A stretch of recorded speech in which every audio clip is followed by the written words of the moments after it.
few weeks ago, our homeowner and her designer showed us the layout for the kitchen, and they pointed out a couple handcrafted features like a shiplap wall, some floating shelves, and a special wooden detail for our kitchen island.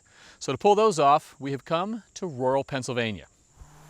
Paul Grothouse opened his woodworking business almost 30 years ago. Today, he's the leading builder of wooden countertops in the country. So where does it start for you, Paul? All right, so we're going to start with here, Kevin, is selecting the lumber. We're working on the shiplap that goes on the water wall of the kitchen. Right. Karen Swanson, the kitchen designer, has specified flat sawn white oak. And when I say flat sawn, I mean that because she wants to see the cathedrals in the grain that come with flat sawn. Most people right now are looking for rift sawn, which is more linear in grain, but she actually really wants to feature that grain of the wood that way. So now we're going to flatten one face of the board. We're going to use a machine called a joiner. And this machine has a circular helical head on the bottom that actually spins really fast. It actually has carbide inserts. And the reason we use this head is so that it doesn't tear out the wood, and it also is easily sharpened, and we just replace the carbide inserts. So this is our planer. It's a pretty special planer. It has a bottom head actually. So that face we jointed, it'll get rejointed on that cutter head, and you'll see that there's actually fingers up here that it uses to hold against the finger head. So this kind of does like an automated level of joinery. After it does that, there's a back cutter head back there that'll actually do the top head, and then it'll be plane parallel. So two sides at once. So how many passes do you think? One time through. This is a straight line rip saw. I've not seen one of these before. Yeah, this is an industrial level table saw basically.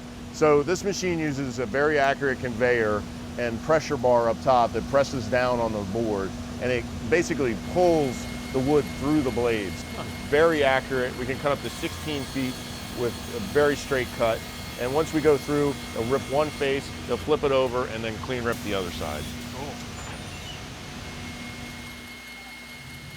This is a big belt sander. It has 3 different belts on it: rougher, smoother, smoothest. And essentially we're going to sand one face of the board.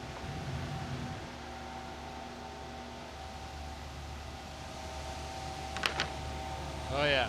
So we just got to run the shiplaps on the edges. And so now we're going to machine the edges for the shiplap, Kevin. I got a little mock-up here of what it's going to look like. So they've called to have this go vertical up the wall. So we're going to Correct. be going up like this. And it's going to get installed with a little gap, Yep.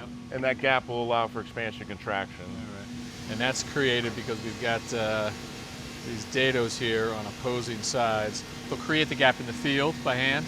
Exactly. Look at that. That's going to be a great look right there. And so what is the final finish that we're getting on these? So we're going to be actually bleaching the wood because they want a light finish, and then we're going to top coat that. Show off the oak, right? Exactly. They want to see the grain, but not a dark color. Beautiful. Some of those cathedrals right there. And then you're doing countertops for us as well. That's right. We're doing an island countertop, we're doing a wall countertop, and we're also doing some floating shelves. And we're going to go to the other plant to see those right now.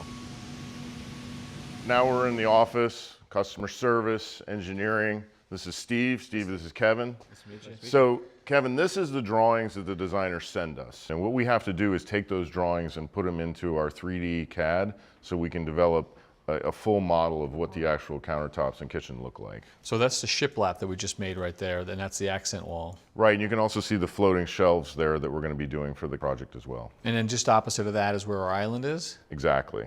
And this is where I take over. So we always start with the cabinetry. You know, we can't change those sizes. So from there we put the stone on, and the stone basically sits. Now in this particular application, we're going to be flush with the actual back and left-hand side here. Right. The only overhang is going to be on the front side. Okay. From there we want our countertop kind of flanking around the outside to generate a little bit of overhang there. So that's where the wood comes together with the stone. And again, this is homeowner designer choice. They said this is what they want. Yeah, most people like wood for seating because it's more warm. Okay. Now this is where it gets a little challenging because we want this wood kind of just floating on the outside here. Yeah, there's nothing supporting it. And in the past we always did corbels. We basically would just put corbels kind of in each one of the corners there.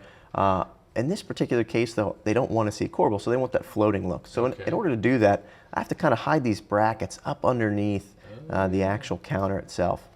So those are let into the countertop itself? Correct. Actually, both into the wood countertop and the stone countertop. So underneath here, I actually kind of have the bracket setting in place, and those are going to be kind of tucked underneath the wood as well as the stone itself. So stone guy has got to now put a big dado in the bottom of his stone, a channel to receive them? That is correct. One of the other things too, between the two surfaces butting against each other, one of the things we always like to do is we like to put a rabbet over top of those.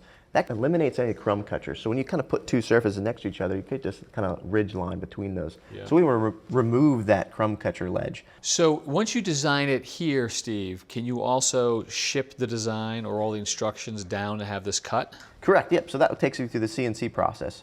All right, well, let's go see it get cut. Let's do it. Sounds good.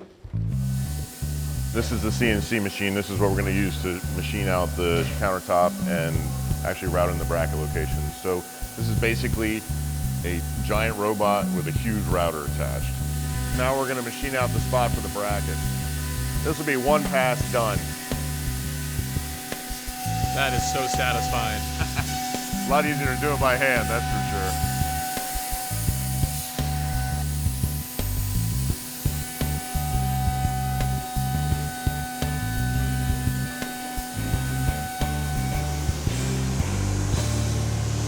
That's unbelievable. Yeah, it's super smooth. And then here's the brackets we're going to use. Yeah.